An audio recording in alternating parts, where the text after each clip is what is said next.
Welcome to கெம்5. நான் உங்கள் சதீஷ்குமார். இந்த வீடியோவில் நம்ம என்ன பார்க்க போகிறோம் அப்படின்னா, கிளாஸ் 12 கெமிக்கல் கைனெட்டிக்ஸ் அப்படின்ற சாப்டர்லேருந்து மல்டிபிள் சாய்ஸ் கொஸ்டின்ஸ் வந்து சால்வ் பண்ணலாம். என்ன கான்செப்ட் அப்படின்னா, factors influencing rate of reaction.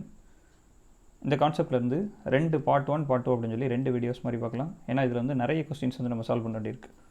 First question read பண்ணி பாருங்கள். The decomposition of dimethyl ether is a ஃப்ராக்ஷனோட ரியாக்ஷன். ஒரு ரியாக்ஷனோட ரேட்லாம் கொடுத்துருக்காங்க. Rate equal to rate constant. இதான் வந்து டைமெத்தில் ஈத்தர். ஈத்தர் அப்படின்னா ஆக்சிஜன் கூட 2 அல்கைல் குரூப் இருக்கும். இந்த இடத்துல மெத்தில் இருக்கிறதுனால இதோட நேம் வந்து டைமெத்தில் ஈத்தர் அப்படின்னு சொல்லி சொல்கிறோம். இதோட ஆர்டர் பாருங்கள், ஃப்ராக்ஷனலாக இருக்குது, 3/2 அப்படின்னு சொல்லி இருக்குது. இதோட ரேட் கான்ஸ்டன்ட் என்ன, ரேட் என்ன, இதான் வந்து கொஸ்டின். இதோட ரேட் என்ன, ரேட் கான்ஸ்டன்ட் என்ன, ரெண்டுமே கண்டுபிடிக்கணும். முதல் கொடுத்துருக்கிறது ரேட், ரெண்டாவது கொடுத்துருக்கிறது ரேட் கான்ஸ்டன்ட். இதோட ரேட் என்ன அப்படின்றதையும் தெரியணும், ரேட் கான்ஸ்டன்ட் ரெண்டுக்குமே வந்து தனித்தனியாக கண்டுபிடிக்கணும். எப்படி அப்ரோச் பண்ணுறது பாருங்கள். முதல்ல ஒரு ரேட்லாம் ஜென்ரலாக எப்படி இருக்கும், rate equal to rate constant. உங்களுக்கு கொடுத்துருக்கிறது டைமெத்தில் ஈத்தர் பவர் 3/2. அவங்க கொடுத்துருக்க ரேட்லாவை அப்படியே எழுதியிருக்கோம். இந்த ரேட்டில் எழுதிட்டு ரேட் கான்ஸ்டன்ட்டோட யூனிட் தெரியணும் அப்படின்னா ரேட் கான்ஸ்டன்ட்டை மட்டும் ஒரு சைடு வச்சுக்கிறோம். அப்போ இந்த டைமெத்தில் ஈத்தர் பவர் 3/2 ரேட்டுக்கு கீழே வந்து டினாமினேட்டரில் கொண்டு போயிடும். ரேட் அப்படின்னு என்ன, change in concentration with respect to time. Concentration எதில் மெஷர் பண்ணுறீங்க அப்படின்னா பாரில் மெஷர் பண்ணுறீங்க, டைம் வந்து மினிட்டில் மெஷர் பண்ணுறீங்க. அப்போ பார் பெர் மினிட் அப்படின்றது ரேட்டோட யூனிட். அப்போ பார் பெர் மினிட் அப்படின்னு சொல்லி எழுதிட்டோம். இது என்ன, கான்சன்ட்ரேஷன் எதில் மெஷர் பண்ணுறோம், பார், பவரில் வந்து 3/2. அந்த பார் பவர் 3/2 நம்ம என்ன பண்ணலாம் அப்படின்னா சிம்பிளிஃபைடாக எழுதணும். பார் பவர் 3/2 முதல் எழுதிட்டோம். பார் பவர் 3/2 பார் பவர் 1 பார் பவர் 1/2 அப்படின்னு சொல்லி ஸ்ப்ளிட் பண்ணி எழுதுகிறோம். எதுக்காண்டி இந்த மாதிரி பார் பவர் 1 பார் பவர் 1/2 ஸ்ப்ளிட் பண்ணி எழுதுகிறோம் அப்படின்னா அப்படின்னா தான் பார் கேன்சல் ஆகும். இது ரெண்டும் கேன்சல் ஆயிடுச்சுன்னா இங்கே பார் பவர் 1/2 அப்படின்றது டினாமினேட்டரில் இருக்கும், நியூமரேட்டரில் போணுச்சுன்னா பார் பவர் -1/2 மினிட் இன்வர்ஸ். அப்போ ரேட் கான்ஸ்டன்ட்டோட யூனிட் பார் -1/2 மினிட் இன்வர்ஸ் அப்படின்னு சொல்லி இருக்குது. ரேட்டோட யூனிட் பார் மினிட் இன்வர்ஸ். உங்களுக்கு என்ன ஆர்டரில் கேட்டிருக்காங்கன்னு பாருங்கள். ஃபஸ்ட்டு ரேட்டோட யூனிட், ரெண்டாவது ரேட் கான்ஸ்டன்ட்டோட யூனிட். ரேட் கான்ஸ்டன்ட் யூனிட் என்ன பார்த்துருந்தீங்க, ரேட் கான்ஸ்டன்ட் யூனிட் வந்து ரேட் கான்ஸ்டன்ட்டோட யூனிட் வந்து பார் பவர் -1/2 மினிட் இன்வர்ஸ். இது எங்கே இருக்குன்னு பாருங்கள், பார் பவர் -1/2 மினிட் இன்வர்ஸ் இங்கே இருக்கும். ரேட்டோட யூனிட் பார் மினிட் இன்வர்ஸ். அப்போ ஆப்ஷன் பி தான் வந்து நீங்கள் தேடுற ஆன்சர். ரைட், அடுத்த கொஸ்டின் பார்க்கலாம். Unit of rate and rate constant are same for rate constant. ரெண்டோட யூனிட் வந்து எந்த ரியாக்ஷனுக்கு சேமாக இருக்கும், எந்த ஆர்டர் ஆஃப் ரியாக்ஷனுக்கு, 0 ஆர்டரா, ஃபஸ்ட் ஆர்டரா, செகண்ட் ஆர்டரா, தேர்ட் ஆர்டரான்னு கேட்டிருக்காங்க. ஜென்ரலாக ஒரு ரேட்டில் எப்படி இருக்கும் அப்படின்னா, rate directly proportional to concentration of reactant with respect to என்னன்றது தான் ஆர்டர். இந்த ப்ரொபோஷனலை ரிமூவ் பண்ணணும் அப்படின்னா ப்ரொபோஷனாலிட்டி கான்ஸ்டன்ட் கே போட்டுக்கிறோம், ரியாக்டன்ட். இப்போ நம்ம 0 ஆர்டர் அப்படின்னு சொல்லி ஜஸ்ட் அசியூம் பண்ணிட்டோம் அப்படின்னா n இருக்க இடத்துல 0 அப்படின்னு சொல்லி போட்டுறேன். Anything to the power 0 equal to 1. அப்போ ரியாக்டன்ட் பவர் 0 அப்படின்றது 1 ஆயிரும். Rate equal to rate constant. ரேட்டும் ரேட் கான்ஸ்டன்ட்டும் 0 ஆர்டர் இருக்கும்போது சேம். அப்போ இதோட யூனிட்டும் கண்டிப்பாக சேமாக தான் இருக்கும். இந்த இடத்துல வெரிஃபை பண்ணிடலாம். ரேட் அப்படின்னு என்ன, கான்சன்ட்ரேஷன் டிவைடட் பை டைம். இப்போ கான்சன்ட்ரேஷன் வந்து மோல்ஸ் பர் லிட்டர் அப்படின்னு சொல்லி இன்கேஸ் நான் எடுக்கிறேன் அப்படின்னா டைம் அப்படின்றது டிவைடட் பை டைம் அப்படின்னு சொல்லி கீழே எழுதியிருக்கோம். டைம் வந்து செகண்டில் எடுத்துக்கலாம். அப்போ moles per litre per second அப்படின்றது இதோட யூனிட். ரேட்டோட unit moles per litre per second. Right, rate constant unit எப்படி கால்குலேட் பண்ணணும், இந்த ஃபார்முலா நல்லா நீ வச்சுக்கணும், இது ரொம்ப இம்பார்ட்டன்ட். ரேட் கான்ஸ்டன்ட்டோட யூனிட் வந்து mole power 1 - n litre power n-1 per second. இதில் என்னன்றது நீங்கள் எந்த ஆர்டர் பார்க்குறீங்களோ அதோட வேல்யூவை சப்ஸ்டிட் பண்ணணும். இப்போ 0 ஆர்டர் தான் நம்ம வந்து பார்க்குறோம், யூனிட் எனக்கு அதுதான் தேவை. அப்போ 0 அப்படின்னு சொல்லி சப்ஸ்டிட் பண்ணுங்கள். 1 - 0 அப்படின்னா 1, 0 - 1 அப்படின்னா -1 பெர் செகண்ட் அப்படி தான் வரும். அப்போ மோல் L-1 பெர் செகண்ட். இங்கேயும் mole L-1 per second. Moles per litre per second, moles per litre per second. ரேட்டும் ரேட் கான்ஸ்டன்ட்டும் ஈக்குவல் யூனிட்டில் வருது. எப்போ அப்படின்னா n வந்து 0 இருக்கும்போது. அதான் கேட்டிருக்காங்க, n வந்து 0. அடுத்த கொஸ்டின் பாருங்கள். ஒரு ஈக்குவேஷனோட ரேட்லாம் கொடுத்துட்டாங்க. Rate equal to K, hydrogen power 1 ஒன்றுமே கொடுக்கலன்னா 1, NO பவர் 2 அப்படின்னு சொல்லி கொடுத்துட்டாங்க. இதோட ரேட் கான்ஸ்டன்ட் என்னன்னு சொல்லி கேட்டிருக்காங்க. ரேட் கான்ஸ்டன்ட் எப்படி கண்டுபிடிக்கணும் அப்படின்னா முதல் இது எந்த ஆர்டர்னு பாருங்கள். முதல் இந்த கொடுத்துருக்க ரேட் ஈக்குவேஷன் அப்படி எழுதிக்கிறோம். Rate equal to rate constant K, hydrogen power 1, NO power 2, 1 + 2 = 3. என்ன பண்ணுறோம் அப்படின்னா ஆர்டர் வேணும் அப்படின்னா கோஎஃபிஷியன்ஸ், அதாவது அந்த பவரில் இருக்கும்ல, ஒவ்வொரு ஸ்டாய்க்கியோமெட்ரிக் கோஎஃபிஷியன்ஸ் எல்லாம் பவரில் ரைஸ் பண்ணியிருப்பாங்க. இந்த கோஎஃபிஷியன்ஸ் அவ்வளோத்தையும் ஆட் பண்ணுங்கள். அந்த பவரில் இருக்க எல்லா சப்ஸ்டன்ஸையும் ஆட் பண்ணுங்கள். 1 + 2 இந்த ரெண்டு நம்பரையும் ஆட் பண்ணிங்கன்னா 3 அப்படின்னு சொல்லி கிடைக்கும். அப்போ ஆர்டர் என்ன? 3. இது வந்து third order reaction. Third order ரியாக்ஷனோட யூனிட் வேணும் அப்படின்னா யூனிட் கான்ஸ்டன்ட், ரேட் கான்ஸ்டன்ட் இருக்குல்ல, இதோட யூனிட்டில் வந்து ரேட் கான்ஸ்டன்ட்டோட யூனிட்டுக்கு வந்து நம்ம தெரியணும். இந்த ரேட் கான்ஸ்டன்ட் யூனிட் என்னன்றது தெரியணும் அப்படின்னா அது என்ன ஆர்டர்ன்றதை ஃபஸ்ட் தெரிஞ்சிருக்கணும். அதனால் ஆர்டர் கண்டுபிடிச்சிட்டோம். இதில் n இருக்க இடத்துல இப்போ 3ன்னு சப்ஸ்டியூட் பண்ணிட்டீங்க அப்படின்னா தேர்ட் ஆர்டரோட ரேட் கான்ஸ்டன்ட்டுக்கு வந்து யூனிட் என்னன்றது தெரிஞ்சிடும். அப்போ K = மோல் 1 - 3. ஓகேவா? n இருக்க இடத்துல 3 சப்ஸ்டியூட் பண்ணுறோம். Litre 3 - 1 per second. 1 - 3 அப்படின்னா -2, மோல் பவர் -2. லிட்டர் 3 - 1 2, அப்போ litre power 2 s - 1 mole power -2 litre power 2 s - 1. Option B அப்படின்றது மேட்ச் ஆகும். ஃபோர்த் கொஸ்டின் பாருங்கள். Unit of rate constant for the reaction. Rate கான்ஸ்டன்ட்டோட யூனிட் என்னன்னு கேட்டிருக்காங்க. ஒரு 4 ரியாக்ஷன்ஸ் கொடுத்துருக்காங்க. இது வந்து 0 ஆர்டர் ரியாக்ஷன். இது வந்து ஒன்றுமே கொடுக்கலன்னா 1, ஒன்றுமே கொடுக்கலன்னா 1, 1 + 1 2. அப்போ இது வந்து செகண்ட் ஆர்டர் ரியாக்ஷன்.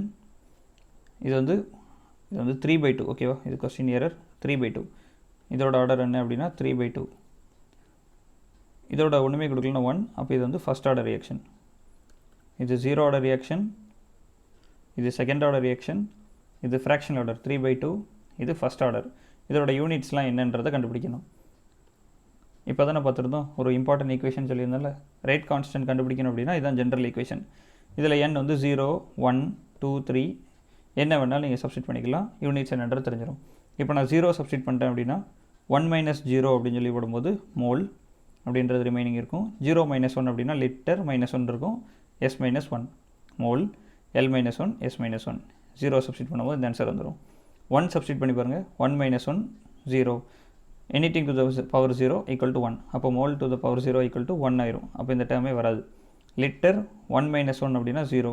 அப்போ இந்த டேர்மும் லிட்டர் டு த பவர் 0 அப்படின்னா 1. இந்த டேர்மும் ஒன்றுமே வராது. s - 1 இது மட்டும் ரிமைனிங் இருக்கும். அப்போ n = 1 அப்படின்னு சொல்லி சப்ஸ்டியூட் பண்ணிங்கன்னா யூனிட் வந்து s - 1 பெர் செகண்ட் அப்படின்னு சொல்லி கிடைக்கும். இப்போ n = 2 சப்ஸ்டியூட் பண்ணி பாருங்கள். 1 - 2 லிட்டர் 2 - 1 பெர் செகண்ட். 1 - 2 அப்படின்னா -1 ரிமைனிங் இருக்கும். லிட்டர் 2 - 1 போடும்போது லிட்டர் அப்படின்றது மட்டும் ரிமைனிங் இருக்கும் per second. Mole -1 litre per second. n = 3 substitute பண்ணி பார்த்தீங்கன்னா K = mole power -2 litre square per second அப்படின்னு சொல்லி ரிமைனிங் இருக்கும். நம்ம வந்து ஃப்ராக்ஷன் ஆர்டர் 3/2 பார்த்துருந்தோம்ல, அப்போ அதையும் சப்ஸ்டியூட் பண்ணி பார்த்துருவோம். K = mole 1 - 3/2 litre 3/2 - 1 per second. 3/2 அப்படின்றது ஜஸ்ட் வந்து 1.5. 1 - 1.5 அப்படின்னா ஹாஃப் ரிமைனிங் இருக்கும். -1/2 அப்படின்னு சொல்லி போட்டாச்சு. Litre power 3/2 - 1. 1.5ல் 1 கேன்சல் ஆனிச்சுன்னா ரிமைனிங் ஹாஃப் இருக்கும். 1/2 அப்படின்னு சொல்லி போட்டோம் பெர் செகண்ட். இப்போ வந்து ஜஸ்ட் வந்து எல்லாத்தையும் மேட்ச் பண்ண வேண்டியதான். 0 ஆர்டருக்கு என்ன பார்த்துருந்தோம் அப்படின்னா moles per litre per second. இது அப்படியே மேட்சாக தான் இருக்குது. செகண்ட் ஆர்டருக்கு என்ன பார்த்துருந்தோம் அப்படின்னா செகண்ட் ஆர்டருக்கு வந்து mole -1 litre per second. Mole -1 litre per second. இதுவும் கரெக்டாக தான் இருக்குது. இது வந்து A, இது வந்து B. அடுத்து ஃப்ராக்ஷன் ஆர்டர் 3/2. ஃப்ராக்ஷன் ஆர்டர் 3/2 வந்து இதோட மேட்ச் ஆகும். அப்போ இது வந்து C. ஃபஸ்ட் ஆர்டரோட யூனிட் வந்து பெர் செகண்ட் D. அப்போ 1 அப்படின்றதுக்கு A, 2 அப்படின்றதுக்கு B, 1A, 2 அப்படின்றதுக்கு B, 1A, 2B. இங்கேயும் சேமாக இருக்குது, இங்கேயும் சேமாக இருக்குது. அடுத்த ஆப்ஷன்ஸ் பாருங்கள். 3 அப்படின்றதுக்கு D, 4 அப்படின்றதுக்கு C. 3 அப்படின்றதுக்கு D, 3D, 4C. Option D வந்து மேட்ச் ஆகுது. ரைட், அடுத்த ஒன்று நோட் பார்க்கலாம். For a reaction X gives Y, the rate of reaction becomes 27 times when concentration of X is increased to 3 times. What is the order of reaction? ஒரு ரியாக்ஷனோட order என்னன்னு சொல்லி கண்டுபிடிக்கணும். என்ன கொடுத்துருக்காங்க அப்படின்னா ரியாக்டன்ட்டோட கான்சன்ட்ரேஷனை 3 டைம்ஸ் இன்க்ரீஸ் பண்ணால் ரேட் வந்து 27 டைம்ஸ் வந்து இன்க்ரீஸ் ஆகுது. முதல்ல வந்து rate = rate constant K X power n அப்படின்னு எழுதுறேன். X அப்படின்றது ரியாக்டன்ட், n அப்படின்றது ஆர்டர். இப்போ என்ன கொடுத்துருக்காங்க, ரியாக்டன்ட்டோட கான்சன்ட்ரேஷனை 3 டைம்ஸ் இன்க்ரீஸ் பண்ணுறீங்க, அதனால் 3 அப்படின்னு சொல்லி போடுறோம். X அப்படின்னு போட்ட இடத்துல 3ஆல் மல்டிப்ளை பண்ணுறோம், ஏன்னா 3 டைம்ஸ் இன்க்ரீஸ் பண்ணுறோம். ஆர்டர் வந்து என்னன்றதை கண்டுபிடிக்கணும், அதனால் n அப்படின்னு சொல்லி வச்சாச்சு. ரேட் எவ்வளோ இன்க்ரீஸ் ஆகுதுன்னு கொடுத்துருக்காங்கன்னா 27 டைம்ஸ், அதனால் 27 ரேட் அப்படின்னு சொல்லி போடுறேன். இதை வந்து ஃபஸ்ட் ஈக்குவேஷன், இது செகண்ட் ஈக்குவேஷன்.